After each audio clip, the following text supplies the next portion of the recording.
What's up, guys? Today we're going to be going over how to rig swim baits for rockfish and lingcod, so keep on watching.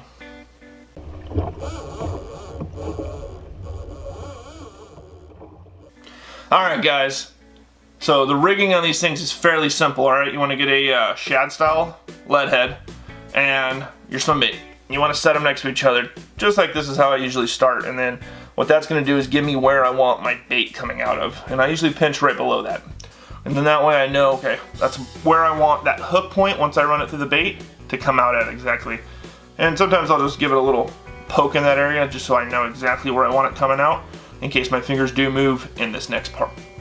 But usually just grab the bait there and then you want to stabilize it. And then find the center of that bait, and that's where you want to start putting your hook in. Make sure it's dead center so that the bait swims the best that it can. And you're just going to feed it through just like that. Try to, when you have this hook point come out, you need to make sure that it is in the center of the back of that bait as well. And then slide it in. And then right before you slide this lead head the rest of the way on, you need to make sure that it's all lined up here and it's not sitting sideways or anything like that. And then just push it on. And then right there you have a bait that's going to swim extremely straight and fall properly and gonna just flat out catch fish. So that's how you rig the swim baits.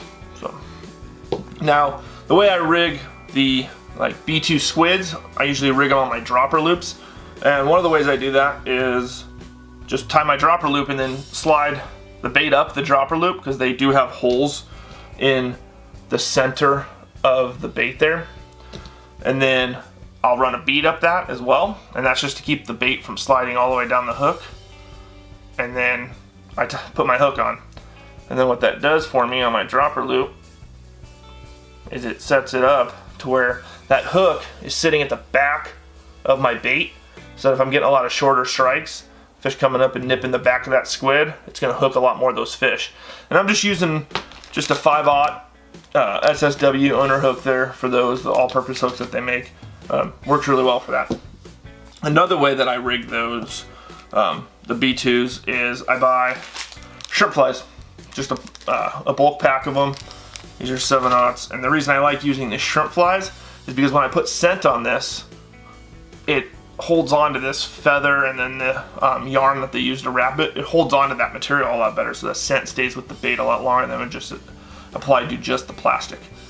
And what I do is, same thing, these things have holes in the middle of them, so I just pull them all back and slide that bait, or that hook, right up the swim bait, and then my eye comes out, and I just put that on the dropper loop, and I'm good to go.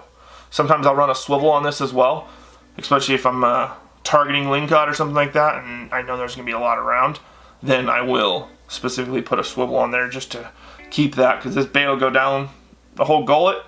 And a lot of times I've had them chew through the line there, especially if I'm using lighter line, then they'll chew through it, where the swivel just gives you that little bit of extra length to prevent the teeth of those fish from actually touching the line. So, and it doesn't affect the action of this thing at all. These fins that these things have built in give it that nice wobble action that the squid have, and pretty simple to rig as well. So hopefully this video helped you guys. Make sure you guys give it a thumbs up down below and subscribe, as well as comment down below and let me know what other kind of videos you guys want to see me make. So thanks for watching, and tight lines.